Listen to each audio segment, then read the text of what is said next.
Nice to see you again, Tony. It's always good, brother. Last time was in Amsterdam, and probably many followers and friends of mine have seen my interview with you, and I'm glad that we can arrange this again and follow up and update what's going on with R-Link and why you're still in this industry, and especially R-Link.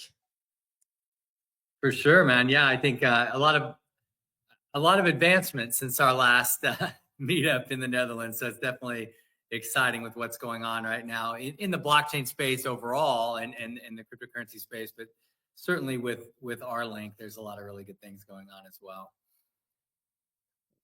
What has been happening since last time we spoke in May, and what has been going on? The R-Link tokens are alive on. They're alive, yeah. So we haven't really actively, been driving any trading or anything like that, but just the market itself has kind of come in, and there's a little bit of volume here and there, 5-10 grand a day. We went live.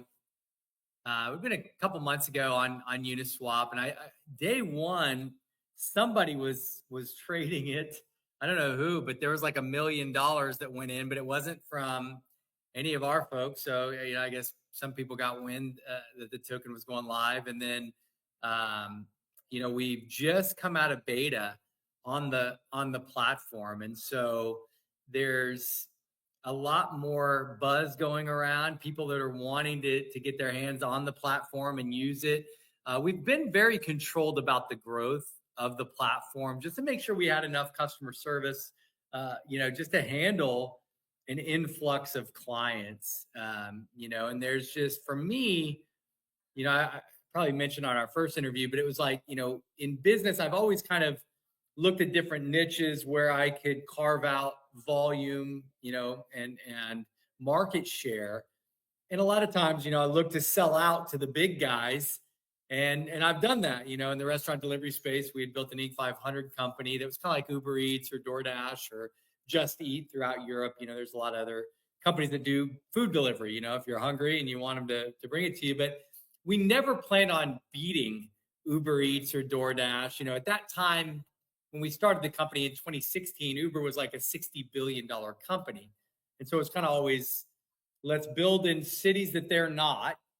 And they were in LA, they were in New York, they were in Miami, they weren't in Dallas, Texas. So let's go into Dallas, let's go into Wichita, Kansas, Des Moines, Iowa, Ottawa, Canada, Toronto area, and so we'd get into cities they weren't. And then they made offers for us, and we ended up selling out. It was a really good deal. This is a little different because on paper, I think our projects are actually favored against something like Zoom, which is kind of, as a traditional entrepreneur, it's kind of crazy for me to say, just at face value, until you start to dig in and you go, wow, it does make sense. Like, they're a $20 billion market cap, $21-22 billion a year market cap. They're 300 million users a day, which is massive. Almost 300,000 enterprise users. And so you go, man, they're going to be tough to compete with. However, if you look at blockchain technology and you understand that just a few months ago, Zoom kind of got caught updating their policies and procedures, and they were sharing everyone's data with their AI.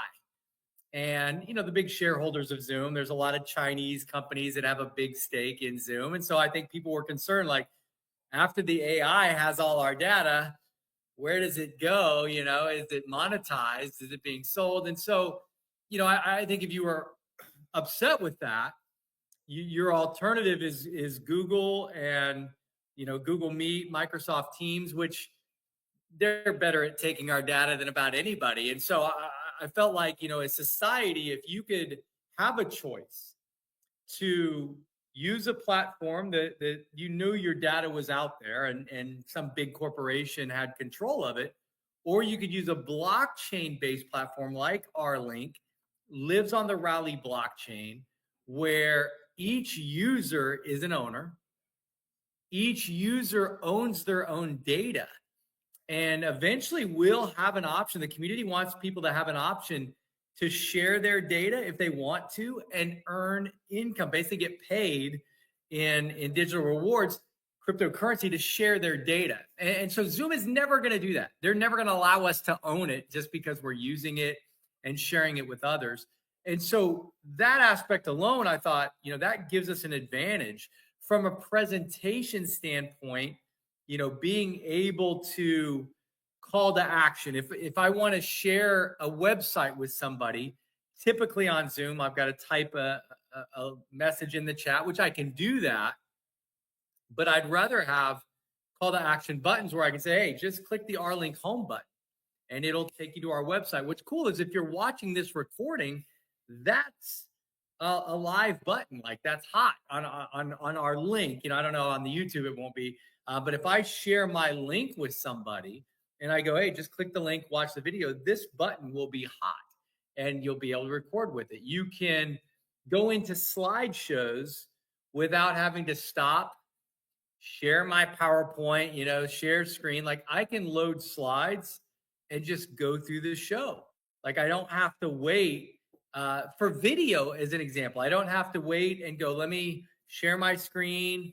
Let me change my audio setting to computer versus microphone. Let me get a YouTube video that I want to show up, and I'll wait 5 seconds and I'll skip the ad and then we'll watch the video. Here, I can just fire into a video. Do you ever wish you'd played a part in a tech revolution? I don't have to wait to share screen, change audio. So I look at the platform and I'm going, presenting is easier and better. There's more bells and whistles.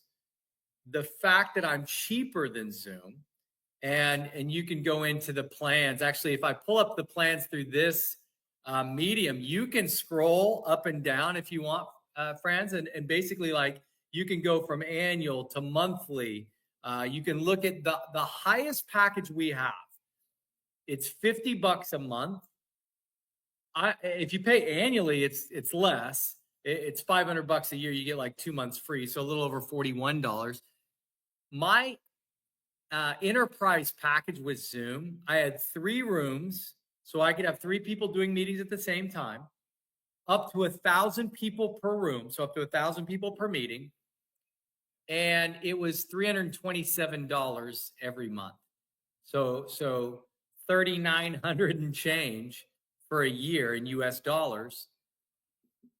I can for 500 a year. So I can save $3,400 a year at our highest package.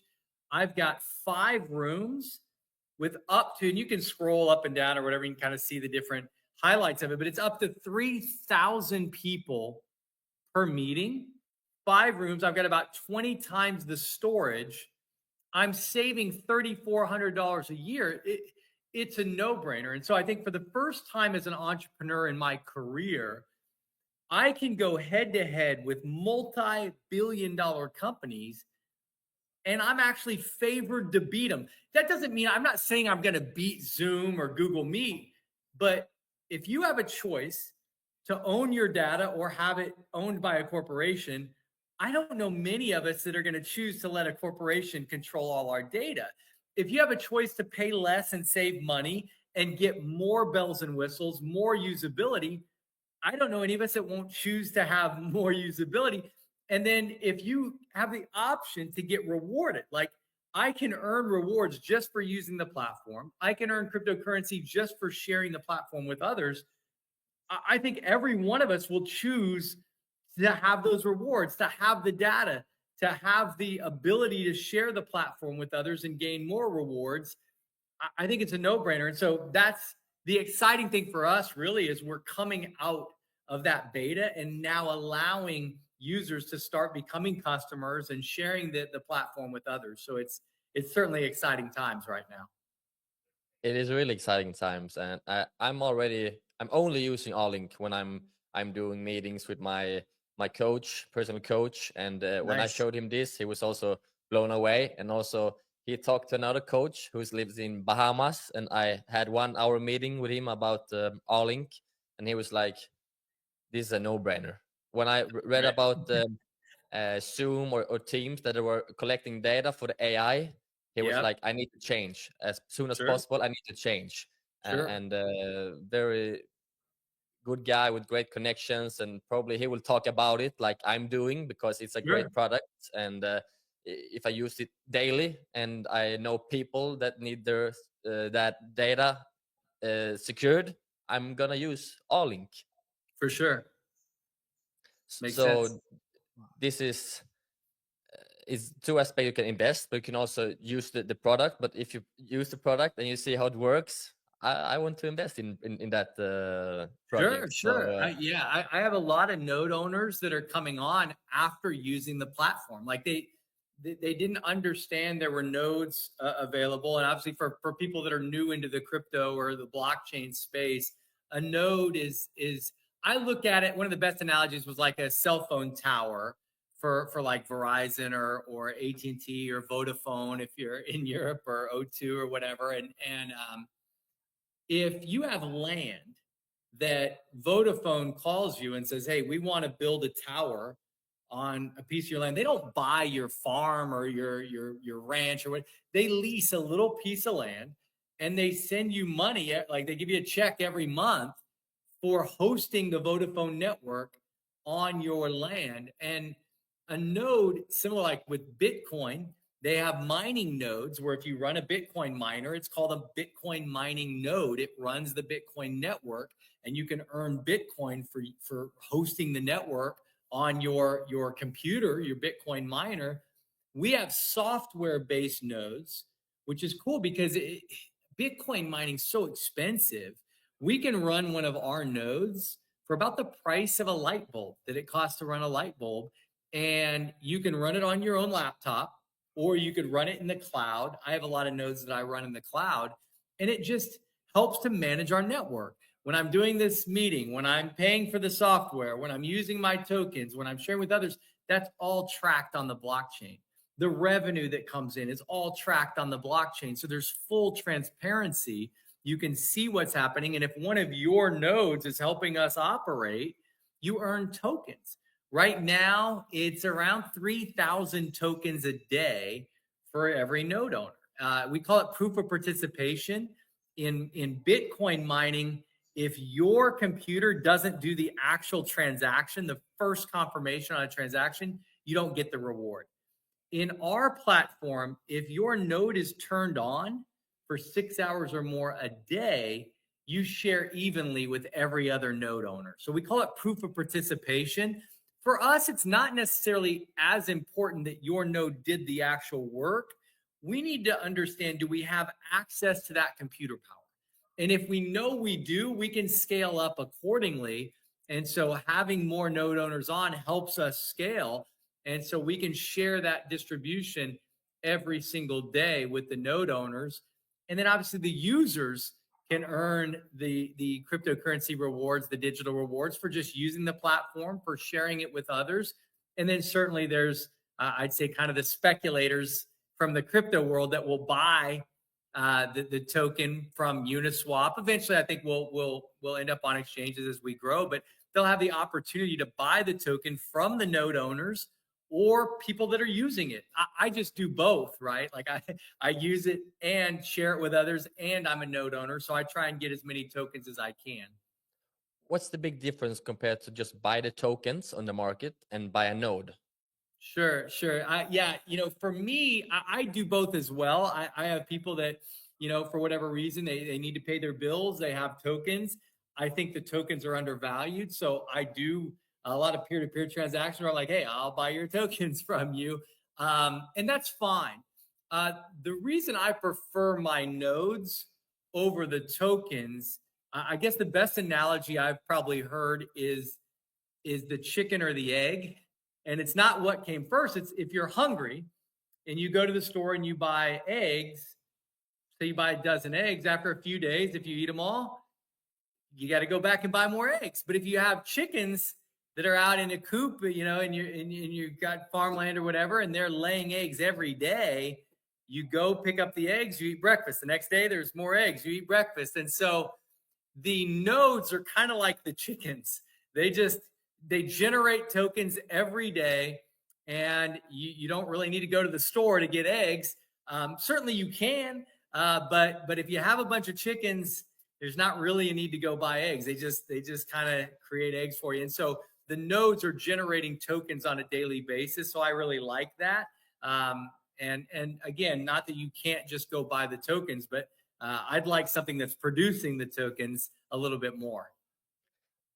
Are they gonna get some revenue or some extra income from if someone is buying stuff inside Arlink, the programs or whatever? Is it The something node like that? owners run all the transactions. And so there are transaction fees that will go in through the node network.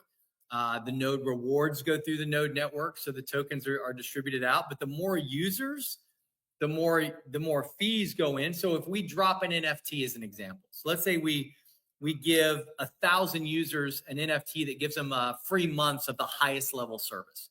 So those NFTs are worth, let's say, $50 each. It's 1 month worth of the highest level service. And once it hits your wallet, to use it, to move it in and actually transfer it in native tokens, let's say it costs maybe $1 for them to move it.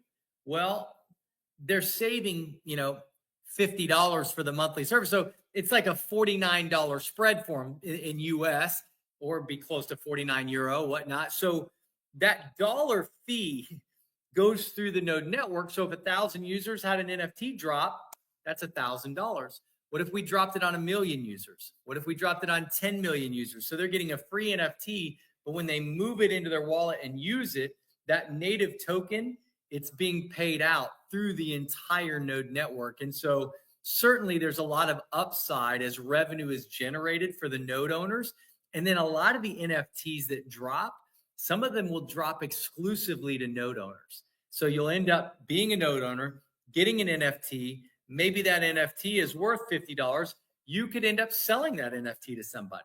Maybe it's worth $1,000, maybe it's worth $100,000. I know one of our last projects, somebody paid a little over $1 million for one of the NFTs, which I'm not big on the NFT side and developing it.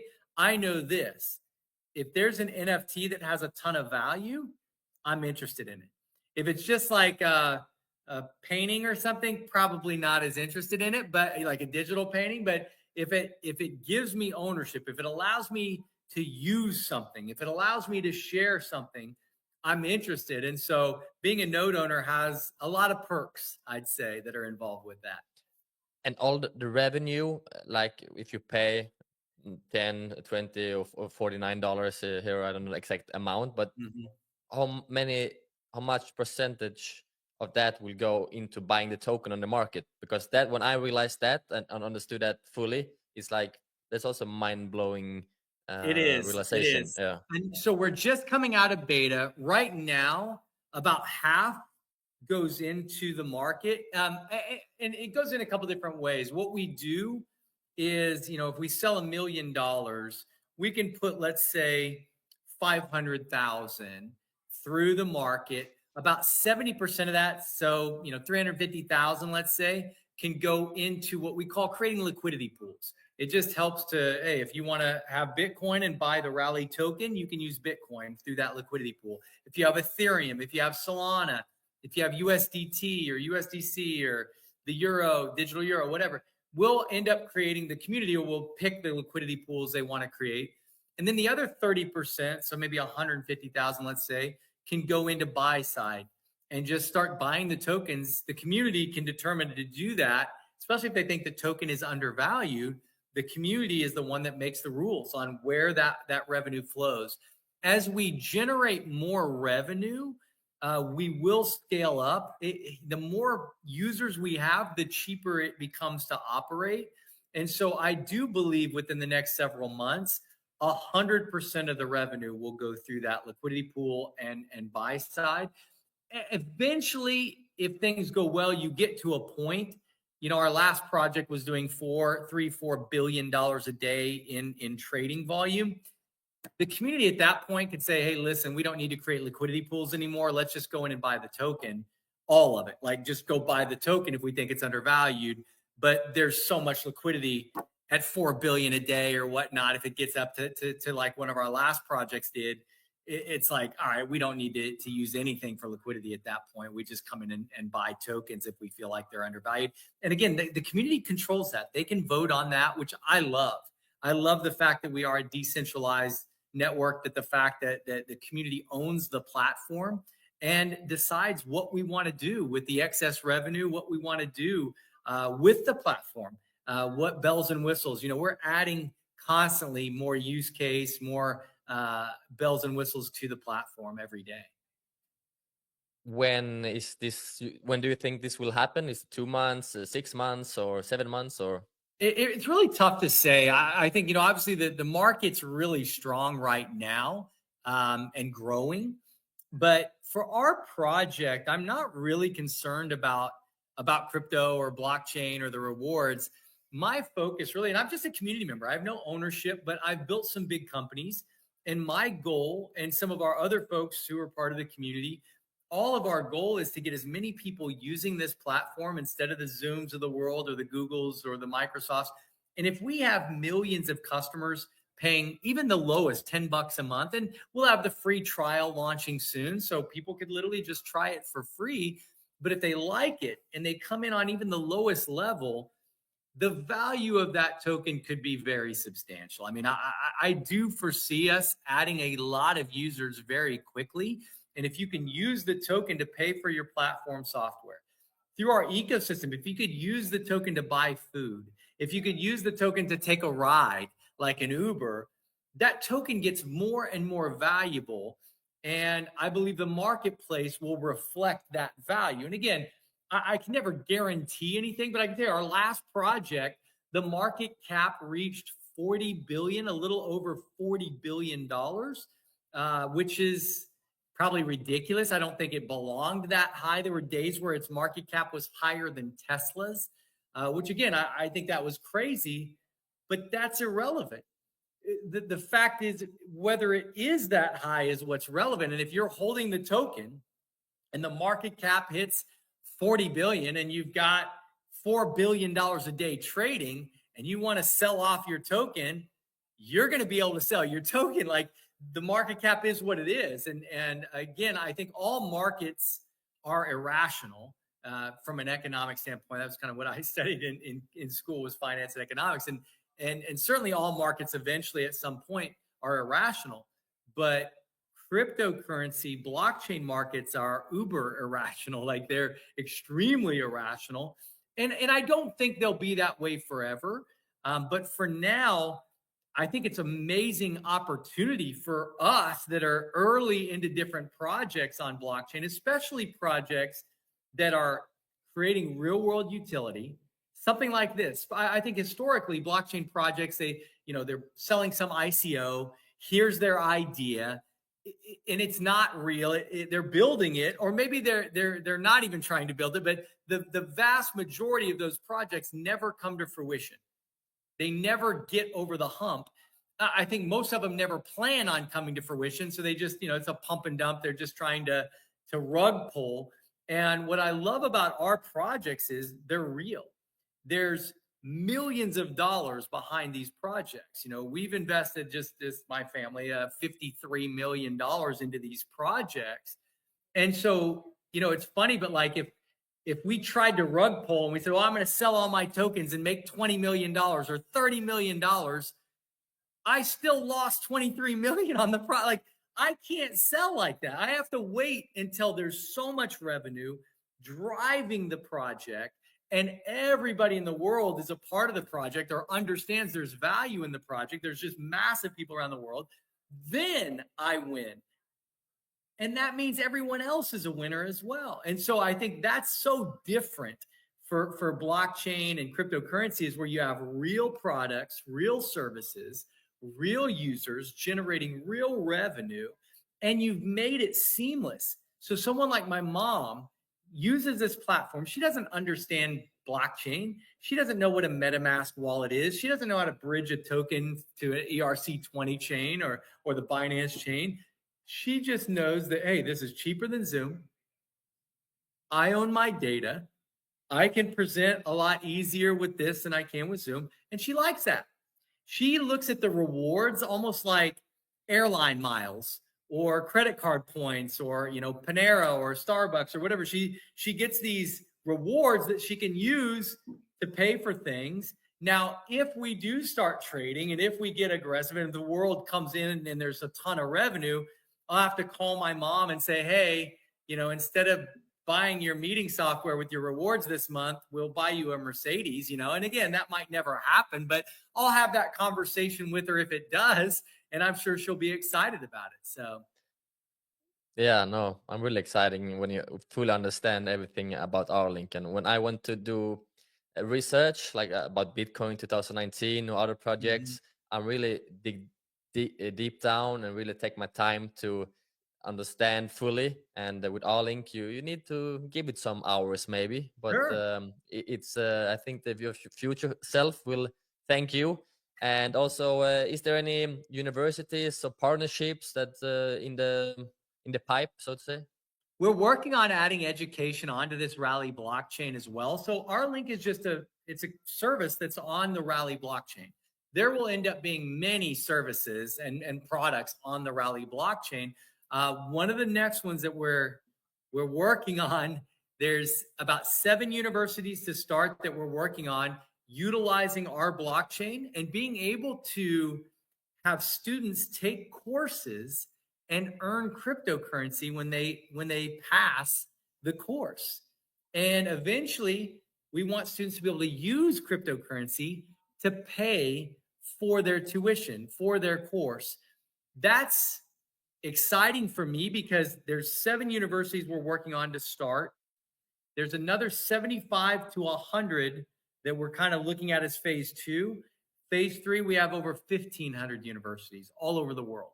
And so if we can get this working, the ability of students all over the world to utilize cryptocurrency and to earn rewards in cryptocurrency just for passing their classes, I think that's next level stuff. And I think that's the type of behavior you can create.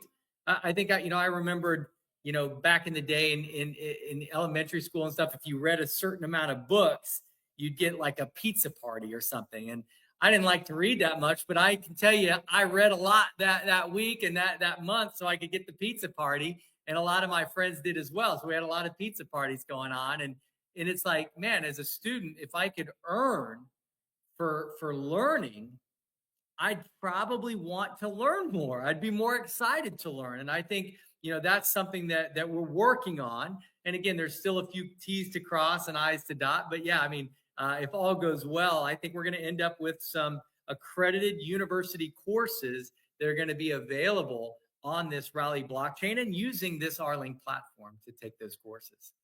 Ah, sounds great. Is it anything the new administration about the new government is going into yesterday? Went into Trump was Washington and did all the ceremonies and everything. Uh, is that good timing as well with the new vibe, new energy about crypto space and all around the Well, space yeah, at the moment? I think obviously, the new administration and their view of blockchain and cryptocurrency is very different than the former administration in the United States. I do think, obviously, the United States, in a lot of ways, when it comes to fintech, when it comes to banking, they do lead a lot of the Western world, and potentially even some of the Eastern world has to kind of follow the lead for whatever reason. The amount of, I guess, the size of the U.S. economy does sway a lot of different countries around the world. And right now, the administration is putting things in place that are very good for projects like ours. The blockchain world, the cryptocurrency world, the U.S. is looking to put together a strategic digital asset reserve, basically, where they will hold things like Bitcoin. And I think, if all goes well, I think on the 5th of February, this platform, our Grow blockchain, the agricultural blockchain, the health and wellness blockchain. We're launching a partnership with the Make America Healthy Again administration, RFK Jr., Dale Bigtree. They've got the Department of Health and Human Services. There's about 80,000 employees. And so we're working through that. There's still some more T's to cross and I's to dot, but the ideal scenario is we launch that around February, I think, 6th in Fort Lauderdale in Florida. I think the Make America Healthy Again team will have several folks there. And they're very excited about blockchain. They're very excited about security and the security that blockchain technology offers, and the ability to allow folks to have full transparency in that department.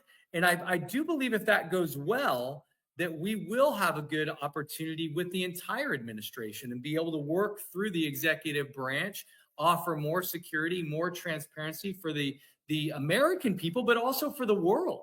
Imagine being able to see where the United States is putting funding, where the United States is working in health and wellness, and maybe, you know, countries like Greece where you're playing professional soccer, or Sweden, you know, your home country can look and go, hey, let's look at our investments and see if we could align with some of the other Western countries in the world. And so certainly amazing opportunities with this new administration, and the new look on blockchain and cryptocurrency. I think it's getting better and better every day. And I do think the United States as a country will be a major leader in blockchain and cryptocurrency. And I think projects like this that have real use, that allow people to save money, own their own data, get crypto rewards for using the platform, I think that's going to be kind of the next phase of blockchain, is bringing the rest of the world into blockchain tech and making it real easy for them to understand and start utilizing blockchain.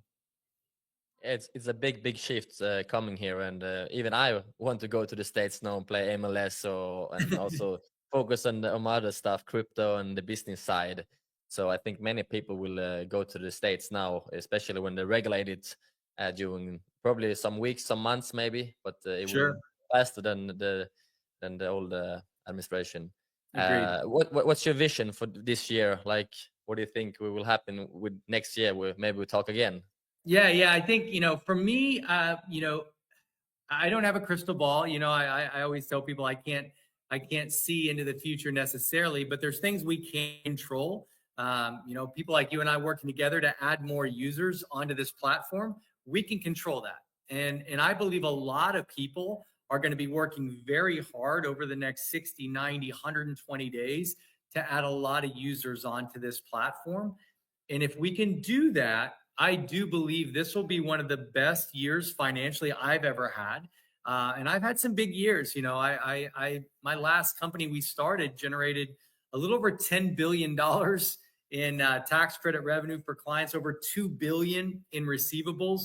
And it's out of my old hometown. I have a house still outside of Wichita, Kansas. That's where that company started out of. And then I've got a lake house a few hours south in Oklahoma, but I'm in Puerto Rico most of the year. So I'm here in Dorado Beach in Puerto Rico. And a lot of that was because of the success a lot of our companies have had.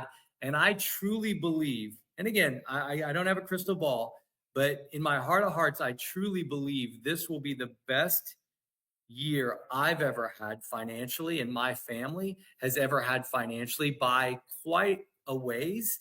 And I've had some really big years financially. So again, I might be wrong, but I think people that are positioning themselves, and I'm just a community member, just like you, my node one of my nodes will generate the exact same amount of tokens as one of your nodes. And I love that.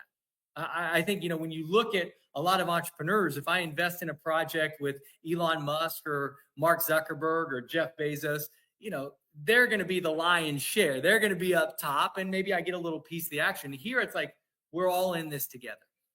Everybody wins or nobody wins. And so I feel like this is the year really to dig in on the blockchain and position yourself in this transition from what I call Web 2 to Web 3. And a lot of people around the world are calling that transition from Web 2 to Web 3. And I truly believe over the next several years, there's going to be very few companies that operate in Web 2. I think almost every industry, every major company is going to have to be a Web 3 company, or they're not going to be able to stay in business. 100%. Are you doing any marketing? I heard you talked about the one who's calling for Zoom to sell Zoom, or maybe gonna start sell Rlink as well. We haven't started that yet. We're still working on our AI chat bots, our AI customer service, and our real human customer service, just to make sure we can handle a lot of clients coming on board. We do have one of the biggest, well, the largest vendor for Zoom in the world, Keen Tech, and their connections, their teams have about 22,000 sales reps through their organization, and they sell more Zoom than anyone else on planet Earth. They've been the #1 Zoom vendor since 2019. Obviously, through the pandemic, they brought Zoom millions of clients. And now they do want to really push Rlink and kind of make it their exclusive first option, to where 22,000 sales reps, when they talk to a small or medium-sized business that needs video conferencing, all those sales reps are going to say, hey, we recommend Rlink because you have your data, you own your data. It's not being shared with some AI or some country, that's going to monetize it. You have all the bells and whistles to present, and then you're saving a ton of money. It's cheaper for you versus Zoom's options. And so, when we're, I think, ready to scale at that level, which I don't think it'll be much longer. I think within the next couple of months, we can kind of give them the go ahead, and they'll start moving that on the B2B side. We'll go word of mouth, obviously, to start, but we do have the ability to go into, Facebook, Google Ads. We'll approve a lot of advertising and allow the network, people like you and me, if we want to, grab one of those ads, throw it onto Facebook, and we can generate our own leads through things like that. And so I think that the company's going to have a ton of options for word of mouth and for aggressive marketing, whether it's through, the internet, radio, television. I think we'll end up hitting all the different mediums that are available to advertise. But again, we've kind of kept it a little slower just to make sure we can handle the growth. The last thing we want is people to have a bad experience. And so we want to make sure that our customer service is there and ready to handle the influx of new clients. And once we get to that point, I think it's going to be a massive influx of clients for Rlink globally, which is very exciting. And now I will not be able to sleep for some days. Like when it's the same with Bitcoin 2019 in the summer there. It was like 5-6 days. It's like I was grasping and like I need to buy more. Sure. And I get the same feeling. This is the second time I get this feeling, actually. Of course, everything can happen. Bitcoin is Bitcoin. I would not say that Bitcoin is Bitcoin, but still my intuition of these 6 years in this industry is I have a great feeling. And of course, I put my name on it and everything can happen, but still I'm willing to talk about it very loudly now. And with big confidence compared to other stuff I've heard about during the years. So no, it's a great opportunity and also great to be alive and to get this information in time. And you guys who are listening to this at the moment, you should thank yourself, and your future self will probably thank you a lot. Also, if you take action as well, you can't just take the information, you need to act as well, like Tony and Darin are talking about a lot. So that's also you need to do that also. But have you anything you want to end this great call with before we say bye for this time? Yeah, I mean, I think what you just kind of shared is that need to take action. One of my main mentors in business always said that to create wealth, to become wealthy, and be able to have control of your financial future and have full financial independence, 3 things need to happen. Number 1, you need to be at the right place at the right time. And I think, all of our lives, there's definitely times we were at the right place at the right time. We could have bought Bitcoin earlier, right? Like anybody that's watching this could have bought Bitcoin earlier. Just a few months earlier, you'd be better off than buying it today, probably. But you can still buy it today, and maybe it keeps going up. I heard about Bitcoin in 2010 and read the white paper for the first time. It was under $1. I didn't buy my first Bitcoin until 2013 at about $250 later in 2013. And so Again, that was great. It's early, but I wish I would have bought it in 2010. And so you have to be at the right place at the right time. But number two, you have to realize you're at the right place at the right time. So that's kind of what happened to me. And I think all of us, most of our lives is, we look back and go, man, I could have bought stock in Google, or I could have bought Bitcoin earlier, or I could have invested in Tesla, earlier. There's so many opportunities. I could have bought that real estate. So you have to be at the right place at the right time. You have to realize that you're there. And then probably the most important thing is you have to take massive and immediate action. You have to do something about it. So I think what you shared was a great note to end on. If you're interested in what we're doing, try our platform. Whoever invited you to watch the video, if you're watching the YouTube, click the links, whatever you need to do. Make sure you subscribe, but learn more about it. Don't just go, I saw this. That's what I did with Bitcoin in 2010. I was like, this is cool. Limited supply, decentralized, proof of work. What a cool concept. And then I moved on with my life. What I wish I would have done is gone, let me learn a little more about this. Let me look a little deeper into this. And so all I would say is, hey, the first action you need to take, learn more. Just take time to learn more. And once you do, maybe you'll be like us and go, hey, I want to be a part of what you guys are doing. And if you do make that decision, obviously I want to be one of the first to welcome you to the R-Link and Rally blockchain family. Yeah, sounds perfect to end there. Thank you again, Tony, and probably we will see each other again in real life, and or we will do an R-Link meeting. But For sure. I will definitely come to the States in the near future. That's my plan. Let me know. I do make it back. I'll be in Florida the 5th. I think I've got to come to Switzerland after that. I've got to find out. But if I do, I'll let you know. If I'm anywhere near Greece, I'll try and stop by and see if I can catch a game. Perfect. Thank you again, Tony. All right, brother. Take care. I hope you enjoyed that call with Tony as much that I did. And I know it's lots of information, and sometimes you need to watch it again and again and again, and to fully understand R-Link. But it's also pretty basic. It's like a Zoom, but better, cheaper, and more secure than Zoom. So in one way, it's pretty simple to understand when he's talking, and sometimes it's pretty hard to understand, with the revenue and with all the side pressure, with all the revenues gonna buy up the token on the market and stuff like that. Maybe it's hard to grasp, but take your time to listen to the next call.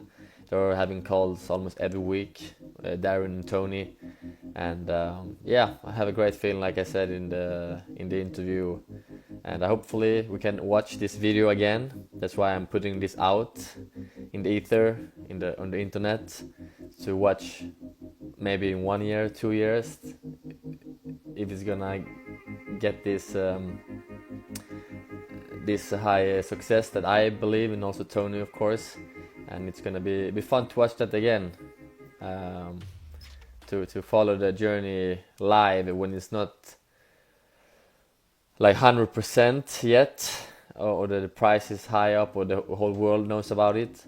But this YouTuber that J15 Da Vinci, I think it's called, he was talking about Bitcoin on $1. He said just buy some if you have some money to spare. And if you can't buy a full node, I would suggest to buy some on the open market on Uniswap, using a decentralized exchange. But if you have the